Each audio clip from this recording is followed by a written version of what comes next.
And welcome back to the Locker Rooms, the radio guy, Dr. Mike Prince, and we are joined by the guru himself, Coach Van Pettaway. How you doing today, Coach? I'm doing fine, Dr. Prince. Everything is kosher, as they say, and we're just looking forward to another great day. Yes, sir, another great day. 'Tis the season to be jolly and fra-la-la, la-la-la, and all that good stuff. We had what was supposed to have been a championship game this past week. As a result, we knew who would probably more than likely win, but it was pretty big fashion, and they'll move on down to the next challenge, which is this Celebration Bowl. But before we talk about all that, Coach, what was your take on this game, man?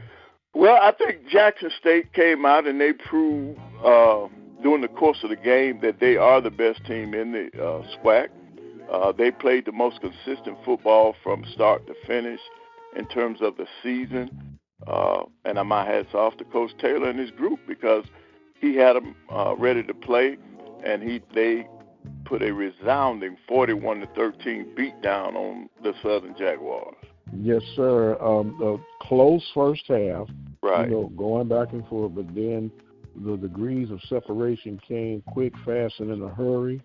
And before you know it, 31 points scored in that second half.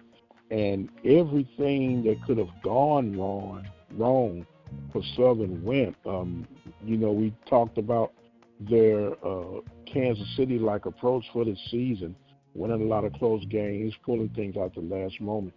But it seemed like they ran out of time and luck this past weekend. Right. Well, they only scored 3 points in the second half, and Jackson just it seems as if Jackson wore them down and that they were deeper than the Southern Jags. And it was a very interesting game, but I think prior to the game, you and I both had agreed that Jackson would win the game. I just didn't think it would be in that dominant fashion. Well, I earlier projected that I said I thought they would win something like,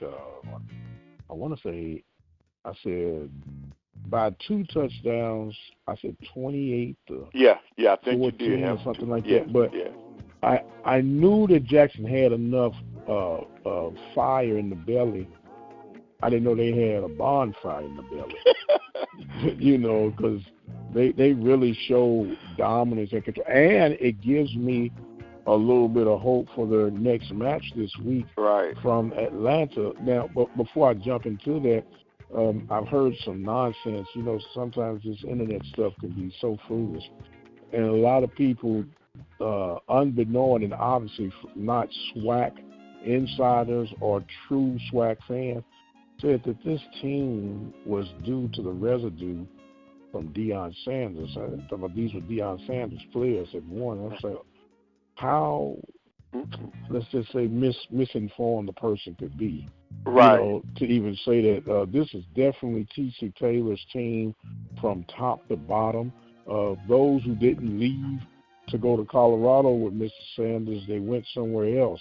And he built this thing from the ground up, man. Yes, he did. Yes, he did. When you look at their roster, it's filled with transport, with people out of the portal. He went in the portal, and he brought in JUCO players, and he's got a few freshmen sprinkled in that roster. This is definitely his team. No doubt. So they get ready now, and we've talked about it way back. It seemed like Yonder's way. But when it gets to this time of year, the almost what seems to be advantage MEAC as we get ready for this deal. I know you got to play the games, and it's all about embracing your style. When I say your style, I'm talking about the SWAC with the regiments we have, with the championship game and so forth. Now you're here, Coach. It's all about getting in. You can't change too much. Let's just do what got us here, huh? Right. Well, in Jackson State's case, they can't change too much. But certainly now, South Carolina State hasn't played in 3 weeks. So they have enough, or 2 weeks rather. They got plenty of time to add or change things because they have the time to do that. And early in the year, I saw South Carolina State against North Carolina Central, and in my opinion, that was at the time that was the best FCS team I had seen on the field. On both sides of the ball, all three phases of the game, they look pretty good to me. And I know that everybody's celebrating with the coach who came from Benedict last year, a product of the SIAC. He brought along 13 of his players, and out of 13, I think 11 are starting for him, bringing them up from the Division II level. So it's going to be a very interesting contest. I just hope that Jackson State didn't get too banged up, because this is just a normal work week for them, whereas the advantage I feel is that South Carolina State, if they had injuries, they had more time for those guys to heal. In terms of playing, Jackson State should be the sharper team from the get-go, because it's a normal work week for them. So I'm looking forward to this game.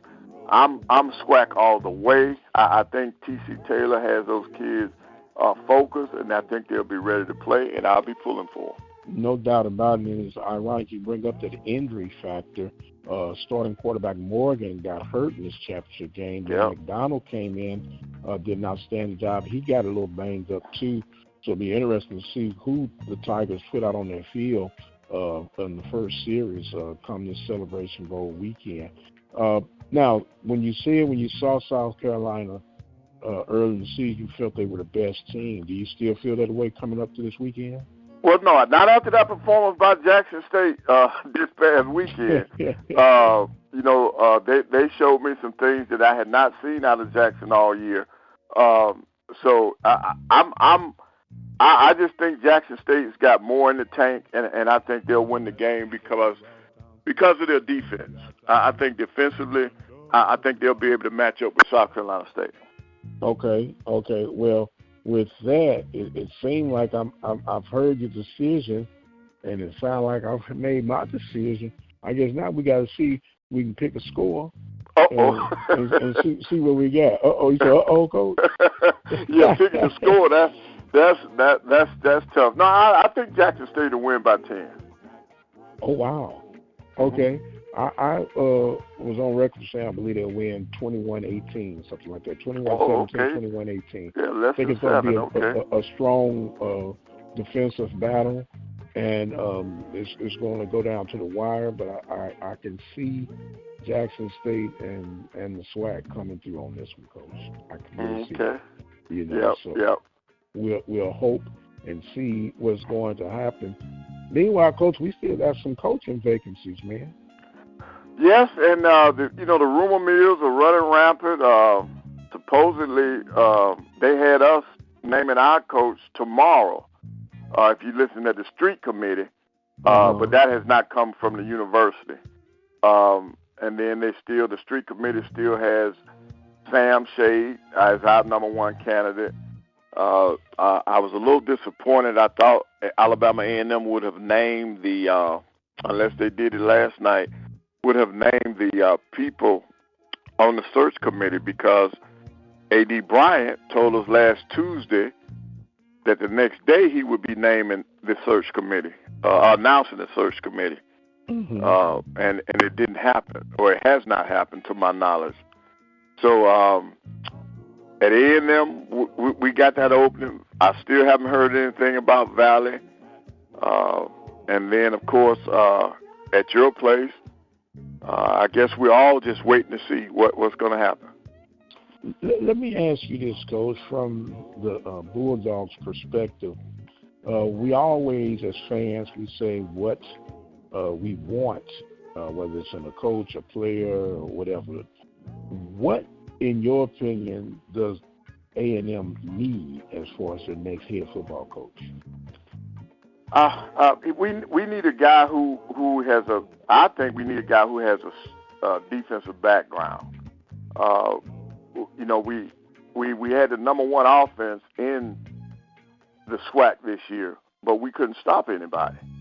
I think defensively, well, no, I'll back up. I won't say that. We need a coach who can understand and build a staff and allow that staff to work in order to be successful. That coach has to be able to relate to his players, to this current group of players, and I think that coach, he's got to be able to engage our alumni base. Now, our athletic director made it very, very clear that we need a coach that's a fundraiser. Now, if I've ever disagreed with my athletic director, this would be the first time. I don't think the coach should be the fundraiser. I think between the athletic department and the university, I think they should be the fundraiser. Now, if he means that coach should agree to play the guarantee games to raise money, then yeah, that's his fundraising effort. But I don't think the coach should be the one out there beating the bushes to raise dollars. I think that should be the athletic director and the people up on campus. That's just my opinion. That's a fact, Coach. And let me give a memo to the ADs and those who desire to be ADs. Fundraisers not playing guaranteed games. Right. The big boys are going to take care of that soon enough. All that's about to dry up. So you're going to really have to show enough, go out there and make it happen. And I think, in my, perspective and looking at things, if you could raise anywhere between, I'm going to say, $200,000 to $1 million as an AD director, that could do your whole entire department wonders, man. Yeah. Wonders. And I'm talking about the other TV deals. I'm talking about what I'm calling outside local. I call it, we get the regional stuff and the TV deals, but to tap within that community and find that kind of revenue, I believe it's there if they just plant the right seeds. Correct. Yeah, we're in agreement on that. We're in agreement. Yes, sir. So, and as I say, it's like a boogeyman search in my school when it comes to finding coaches or it seems like administrator or whatnot. I don't think this process should be taking 90 days. I'm like you. I feel like when you pull the trigger, you should have had at least prospects to be mentioned that we're looking at. And I think by the new year, you should have a coach in mind or in place.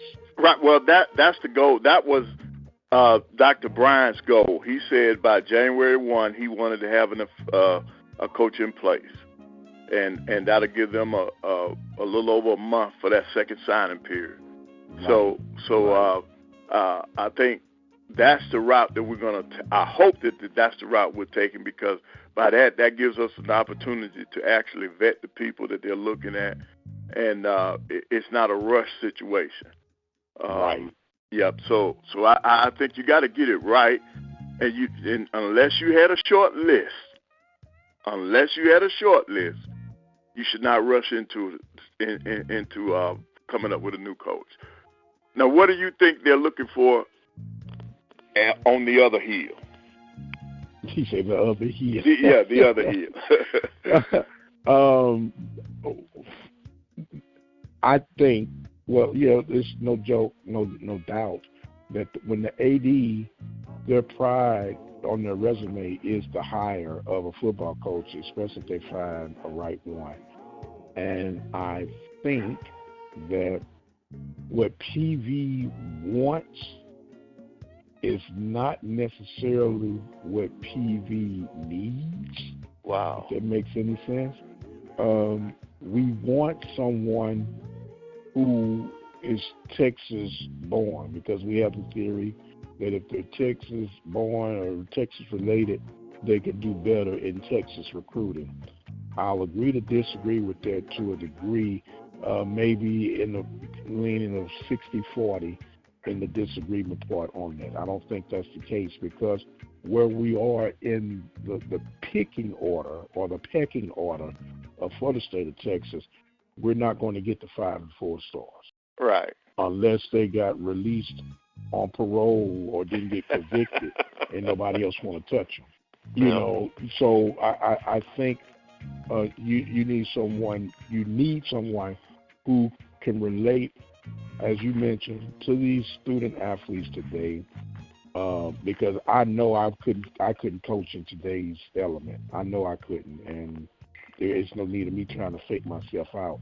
But someone that's relatable to that, and someone who's not afraid to hit reverse when they see maybe you've been accustomed to doing things this way, and now you got to hit reverse and refine what your quote unquote scheme is.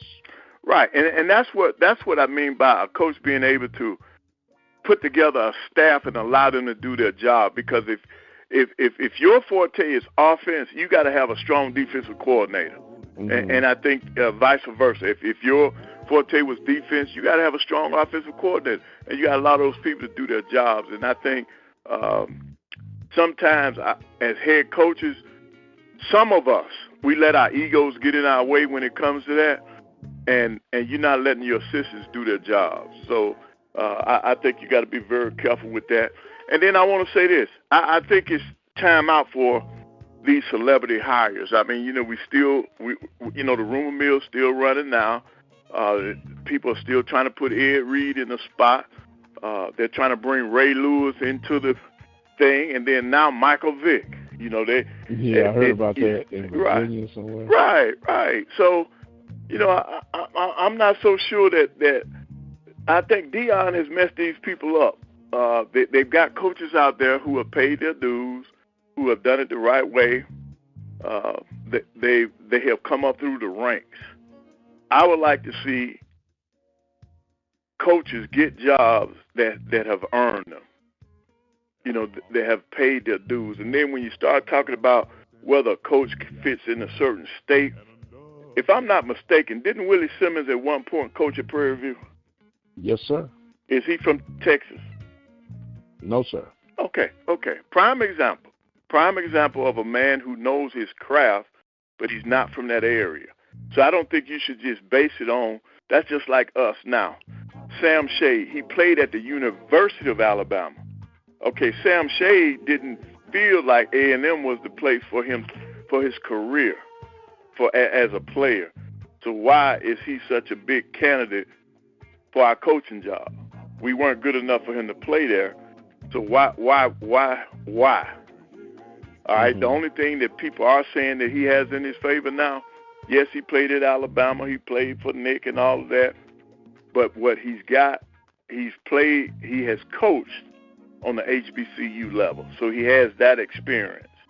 And then I think I said this last week, I do know that he's got two of our former coaches there. One of them was a head coach. George Pugh was our head football coach. He and I were co-ADs at one time at A&M. Okay. And then you got Stanley Connors, who played for three different football coaches at A&M as an assistant. And then so you got the A&M background with those coaches, and I'm quite sure he would bring them with him.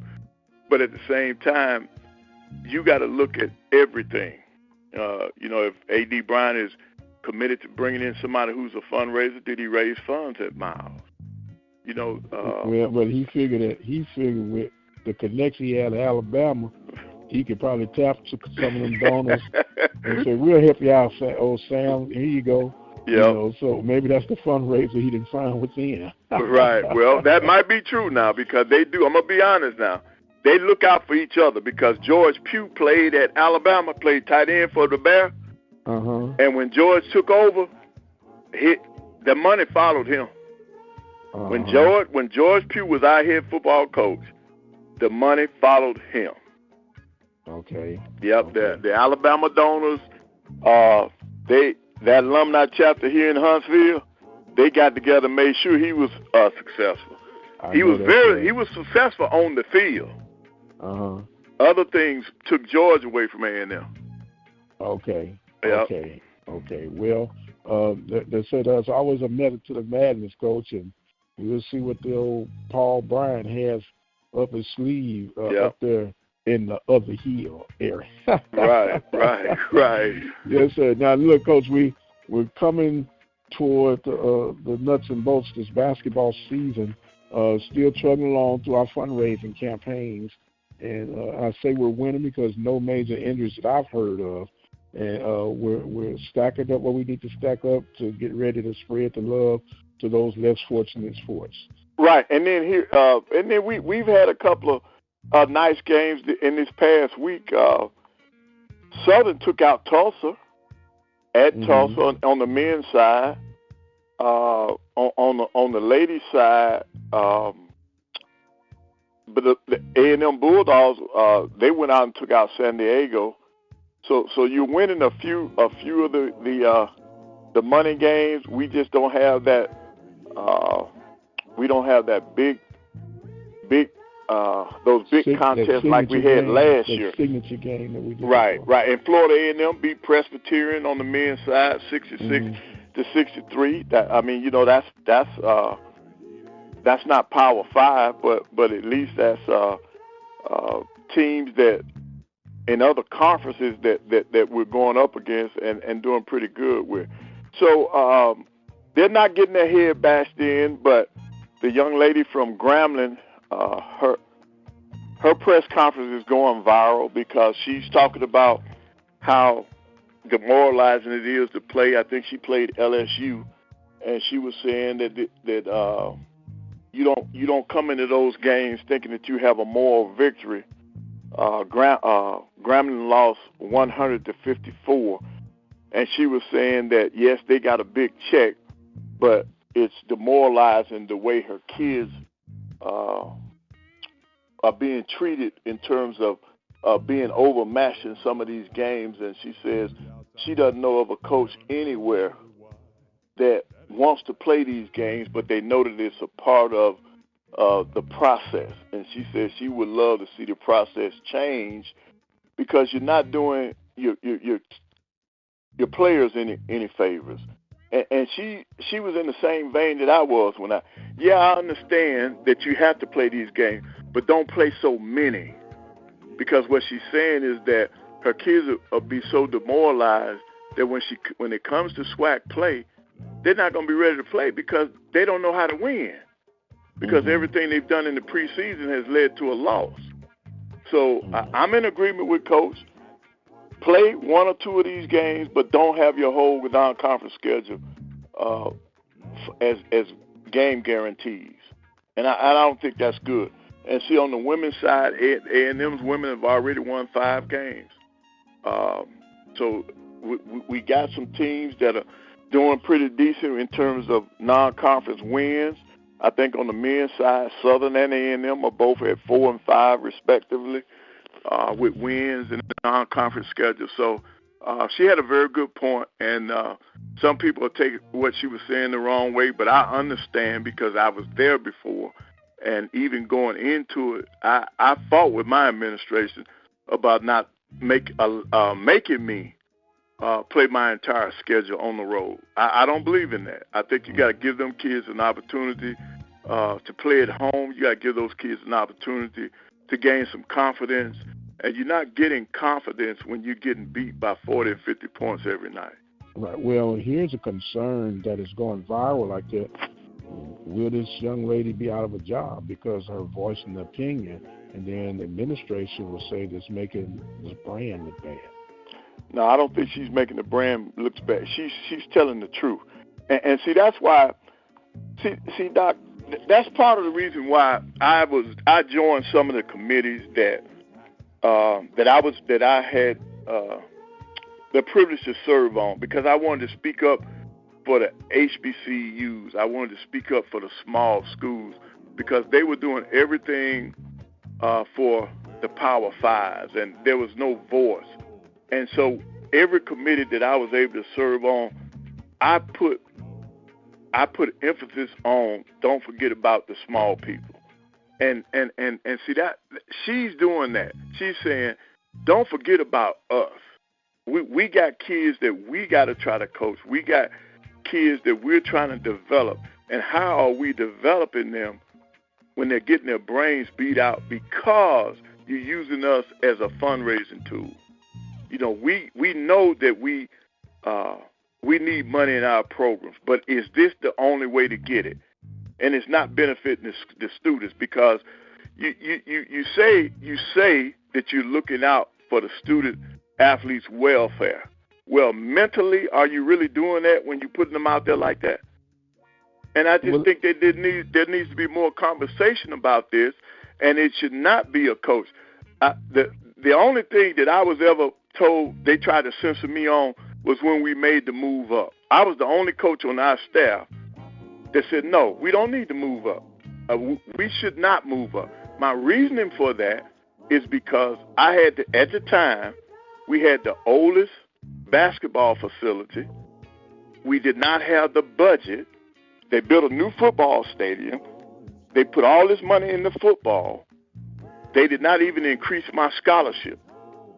And so I was against the move up for that reason. Not that I didn't want to compete.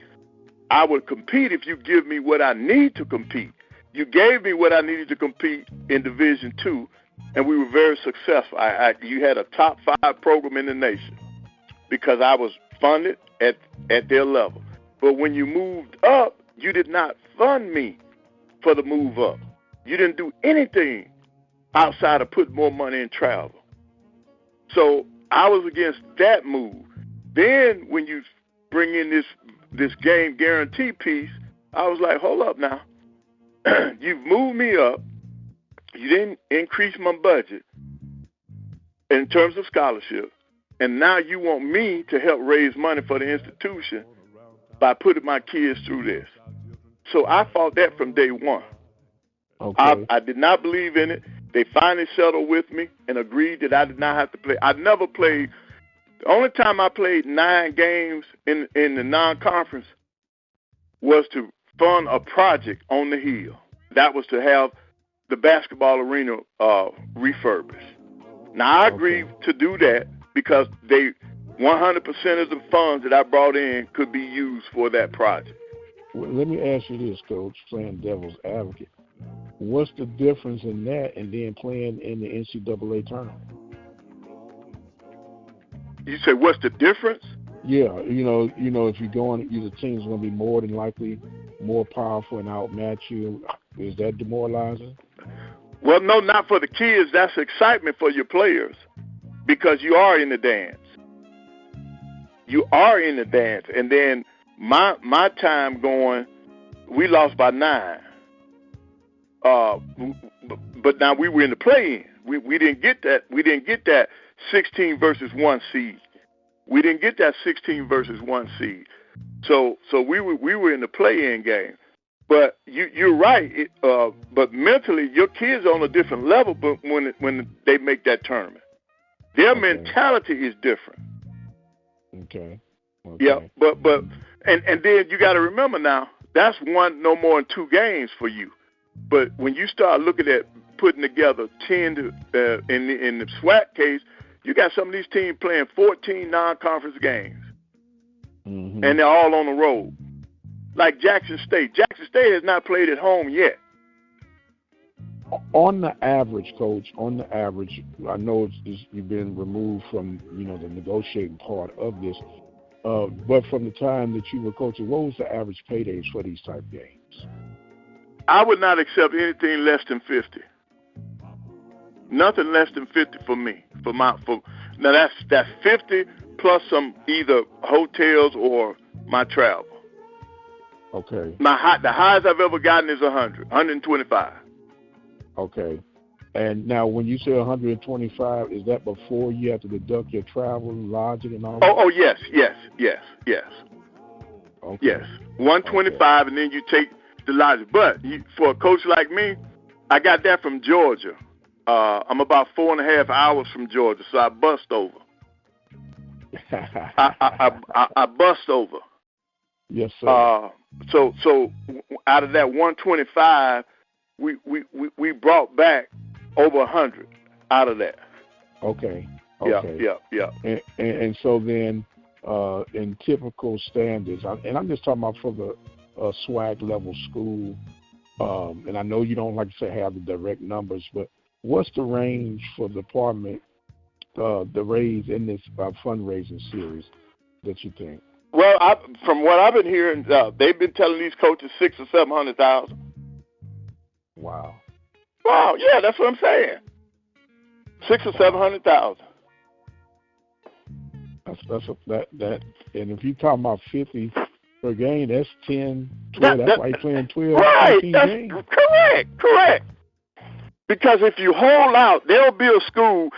I'm gonna give you a prime example of me going up against my AD. I'm already doing my schedule. I got a game on Monday. I think we were down in, may have been at Southern Mississippi. Ole Miss. Ole Miss. All right, on a Monday. My AD gets a call from Connecticut to tell him that they'll give me $100,000 to play them. My AD's jumping up and down. He's happy. He says, "Van, I got, I got this contract that I want to sign. Connecticut wants you to come up." I said, "Well, when is it?" He says, "It's Tuesday." Now, I play in Ole Miss on Monday. They want me to get on a plane and go to Connecticut and play them the next day. I said, "Sir, no way." I said, no, that's not a good deal. I said, "I won't put my kids through that." So we went back and forth, and so I had to finally talk to the president, and they nixed that. Guess who did it? Texas Southern. Texas Southern, they called them. Their AD gets their coach. It was Courtney at the time. Courtney had the same setup I had. He played on a Monday, went into Connecticut, got off the plane, played them, got beat by 60. Got beat by 60 for that $100,000. It's not worth it for the kids. It's not worth it for the kids. They went from the airport to the arena because of the travel, because you're flying commercial. Right. Yep. Right. Man. Yep. And so did they at least lodge that night before they left to go back? Yes, they had to, because you commercial. You didn't get a flight out the same night. That is something else. The things that we must go through, or that we go through for the sake of belonging. Huh? Right. It's crazy, and until we're forced to change the model, I guess we'll keep riding that wave to get it coming in. And then I know when we're hosting games in that non-conference, it costs us anywhere between $1,500 to $5,000 to bring a team in. Right. Well, a little bit more than that. Now, for some of those teams, I have given out as much as $8,000 a game. I give them guarantees to come in. To come in to play. So we're doing the same thing that the big boys are doing. It's just on a much smaller scale.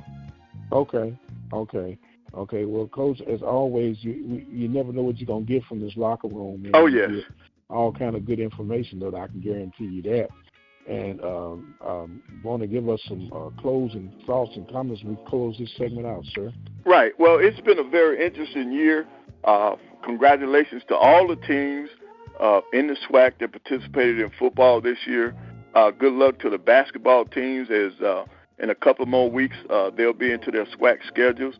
I'm looking forward to this basketball. I'm looking forward to this Celebration Bowl and the SWAC coming out on top again. And I want to thank you for what you've been doing over the years, and particularly this year. Keep doing what you're doing, sir, because we really need it. Well, thank you very much, sir, and thank you for your support and guiding of the ship as we continue this journey together. He is the guru, Coach Van Pettaway.